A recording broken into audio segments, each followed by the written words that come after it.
공군에서 발생했던 성추행 사건 이후 극단적 선택했던 고 이모 중사의 안타까움, 여러분 많이 공분하고 계시죠. 그런데 그 공분이 채 가시기도 전에요. 공군 내에서 또 다른 성범죄 추가 폭로가 나와서 지금 충격을 더해주고 있습니다. 김유진 아나운서. 그렇습니다. 군인권센터는 지난주 기자회견을 열고 지난달 초 공군 군사경찰 소속 남성 하사가 여군들의 숙소에 무단 침입하고 여군들의 속옷이나 신체 일부를 무단 촬영한 혐의로 현행범으로 적발됐다라고 밝혔는데요. 실제로 이 가해자의 USB와 휴대전화를 조사해 보니까 다량의 불법 촬영물이 발견됐다고 합니다. 게다가 촬영물을 폴더별로 정리를 해뒀는데 폴더 이름에 피해 여군의 이름을 붙여뒀었다고 하는데요. 군인권센터는 피해자가 최소 5명에서 6명 이상이 될 것으로 보고 있고 이게 장기간 동안 이런 피해 촬영물들이 저장된 것으로 미뤄봤을 때 추가 피해자가 있을 것이다라고 보고 있습니다. 이와 함께 군인권센터는 불법 촬영의 피해자 중에는 여군들뿐만이 아니라 민간인도 있는 것으로 파악이 됐다라고 밝혔는데요. 아마도 민간인들은 자신들이 피해를 입은 사실조차 인지하지 못하고 있을 것이다라고 주장을 했습니다. 이런 엄청난 범죄를 저지른 사람이 공군의 군사경찰, 여러분 군사경찰이라는 게 예전 표현으로 헌병입니다. 헌병. 공군의 헌병이라는 사람이 이런 짓을 저질렀어요. 그런데 더 분노케 하는 건요, 공군 경찰 측의 태도입니다. 한번 들어보시고 이어가 보도록 하겠습니다. 가해자는 군사경찰 소속으로 소속 부대는 가해자의 전역이 얼마 남지 않았다는 이유로 전출시킬 부대도 마땅하지 않다는 핑계로 피해자와 가해자를 분리도 하지 않고 있는 실정입니다. 그러다 사건 식별로부터 1개월이 다 되어가는 때가 되어서 피해자와 마주치지 않을 곳으로 보직을 이동시켰다고 합니다. 심지어 군사경찰대에서는 가해자에게도 인권이 있다며 노골적으로 가해자를 비호하고 있습니다. 언제부터 여러분 우리 사회가 피해자의 인권은 뒷전이 되고 뭐라고요? 가해자에게도 인권이 있으니까 가해자를 보호하고 비호해줘야 된다고요? 정말 박성배 변호사님, 지금 우리가 어느 나라에 살고 있습니까, 진짜? 이 군인권센터에 따르면 소속 부대, 이 가해자의 전역이 올해 8월로 얼마 남지 않았고 전출시킬 부대가 마땅하지 않다는 이유로 즉각 피해자와 가해자 분리 조치를 취하지 않았습니다. 신고 한 달 후에야 가해자의 보직이 바뀌었지만 피해자와 여전히 같은 부대에서 근무하고 있는데 군 수사기관도 수사를 늦춘 정황이 발견되고 있습니다. 군인권센터에 폭로가 있기 전까지 이 가해자를 구속하기 위한 조치를 취하지 않고 있다가 이 사건이 공군본부 중앙수사대로 이첩된 후 지난 4일에야 구속영장을 발부받아 수감해둔 상황입니다. 여러분 생각해 보세요. 이런 일이 벌어지면, 이런 충격적이고 오싹한 일이 벌어지면요, 당연히 그 즉시, 그 인지한 즉시부터 피해자와 가해자를 분리해서 피해자를 보호하는 조치를 취해야 되는 게 우선 아니에요? 그런데 그 악마 같은 짓을 저지른 사람을 피해자가 버젓이 보게 만들었어요. 정말 이게 할 짓입니까? 그런데 더 충격적인 내용이 폭로가 됐습니다. 한번 들어보시고 이어가 보도록 하겠습니다. 사건을 수사해야 할 수사기관이 오히려 가해자 편에서 피해자들을 압박해왔다는 것입니다. 추가 제보에 따르면 사건 초동 수사 당시 19비 수사계장이 피해자들에게 가해자가 널 많이 좋아했다더라. 많이? 좋아해서 그랬나 보지. 뭐 호의였겠지. 이라는 말을 했고, 그런 놈이랑 놀지 말고 차라리 나랑 놀지 그랬냐. 얼굴은 내가 더 괜찮지 않냐. 라는 말도 했다고 합니다. 군사경찰이 피해자 조사를 한답시고 도리어 성희롱을 하는 기막힌 일이 벌어진 것입니다. 하재근 평론가님, 시청자분들이 지금 들으시고도 귀를 의심하실 것 같아요. 지금 뭐가 어쨌다고요? 뭐가 어쩌고 어째요 지금? 너무나 황당한 일이 벌어진 건데 정말 믿기가 어려울 지경이거든요. 수사계장이 수사를 하면서 첫째는 최초의 범죄를 거의 옹호하다시피 했다는 거죠. 가해자가 널 많이 좋아했다더라. 많이 좋아해서 그랬나 보지. 호의였겠지. 이런 말을 했다는 게 여기까지도 지금 믿기지가 않는 상황인데 더 황당한 게 수사계장이 그런 놈이랑 놀지 말고 차라리 나랑 놀지 그러냐? 얼굴은 내가 더 괜찮지 않냐? 이런 말을 했다는 게 이거는 단순한 2차 가해 수준보다 더 심각한 거의 또 다른 범죄가 아닌가 하는 생각이 들 정도로 거의 지금 피해자를 희롱하는 것 같은 느낌이거든요. 이렇게 되면 피해자가 수사기관을 믿고 의지할 수밖에 없는데 수사계장이 이런 식으로 이야기를 하게 되면 피해자는 완전히 절망에 빠지는 것이고 애초에 성범죄 못지않게 이 수사계장의 말도 정말 심각하게 피해자한테 또 다른 가해를 한 것 같습니다.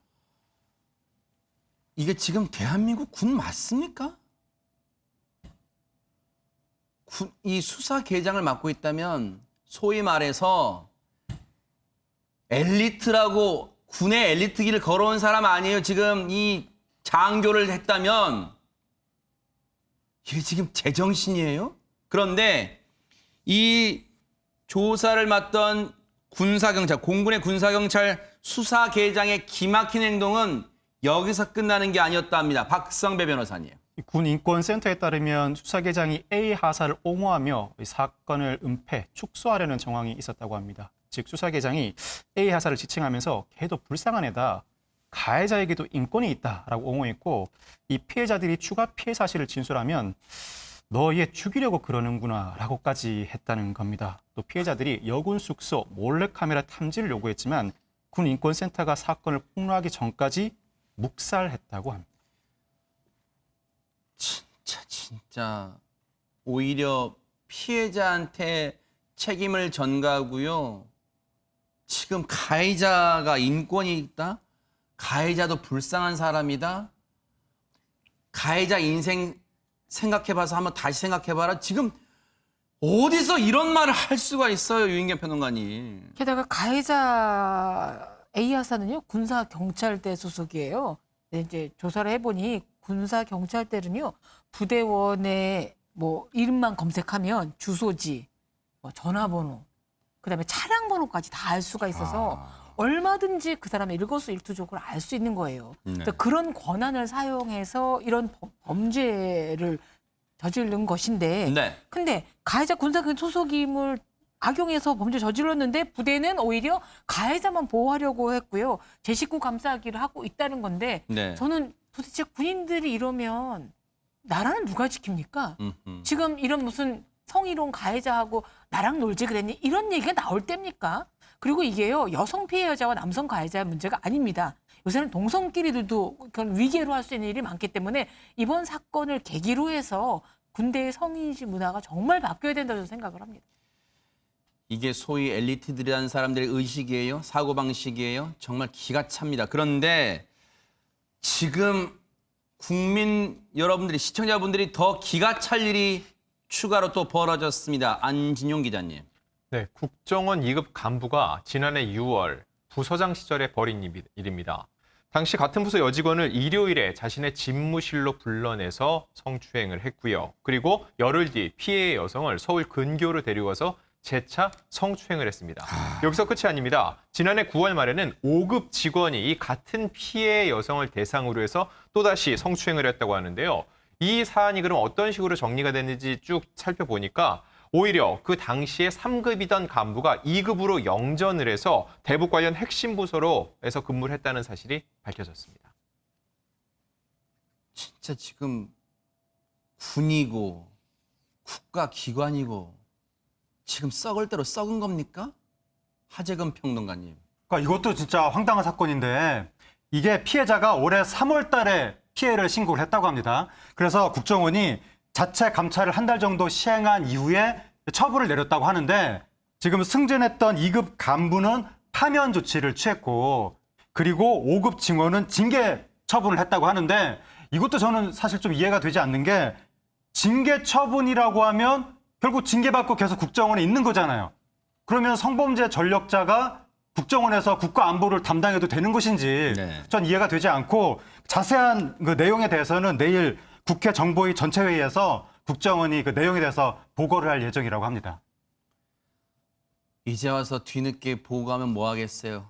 핵심은 쏙 빼놓고 할 거 아니에요? 그런데 김유진 아나운서 어제 대문짝만하게 오늘 아침에 대문짝만하게 뉴스에 나온 게 있죠. 국정원이 원훈을 바꿨잖아요. 그렇습니다. 지난 4일, 그러니까 지난주 금요일에 창설 60주년을 맞아서 국정원이 국가와 국민을 위한 한없는 충성과 헌신이라는 새로운 원훈을 공개를 저거예요? 했습니다. 그렇습니다. 근데 이 국정원은 지난 1961년에 국정원의 전신인 중앙정보부가 창설되고 나서 지금 역대 5번째 원훈을 지금 공개를 한 건데요. 지난 2016년, 그러니까 박근혜 전 대통령 시절에 걸어 세웠던 4번째 원훈 이후에 지금 5년 만에 원훈이 새로 바뀐 겁니다. 네. 과거 뭐 원훈, 뭐 정보는 국력이다부터 해가지고 자유와 진리를 향한 뭐 무명의 헌신 등등 해가지고 좋은 말은 다 갖다 붙였는데 지금 마지막 엊그제 교체된 걸 좀 볼게요. 2021년 교체된 걸 보면요. 국가와 국민을 위한 한없는 충성과 헌신요? 아니 유인경 평론가님 지금 말장난하는 겁니까? 내부 직원들이 내부에 있는 이 직원들조차 보호하지 못하면서 국가와 국민을 위해서 헌신과 충성을 다한다고 지금 뭐 공연부를 외치는 거 지금 메아리를 하는 거예요. 지금 뭐 하는 겁니까 지금? 교훈이나 가훈만 바꾼다고 해서 풍토가 바뀌지는 않죠. 사실 국정원은 우리에게는 뭐 음지에서 활동하는 기관 알려서 잘 인식이 안 됐는데 이런 게 드러났다고 하면 구호바꾼다 될 일이 아니고요. 박지원 국정원장이 좀 나서서 워낙 말씀 잘하시고 일 잘 처리하지 않습니까? 내부에 골마 있는 고름부터 좀 제거를 하셔야 우리도 발 뻗고 잘 수 있을 것 같습니다. 정말 답답합니다. 진짜 이건요. 우리 국가 기관들이 대체 어디까지 지금 골물대로 골마져 있는지 의심을 할 수밖에 없는 상황이에요. 글쎄요. 다시 새롭게 태어날 수 있을까요? 시청자 여러분은 정말 고개를 갸우뚱하면서 의구심을 드러낼 수밖에 없을 것 같다 이런 생각도 해봅니다. 새롭게 태어나길 기대해보고 이 사건 어떻게 처리될지 한번 또 지켜보도록 하겠습니다.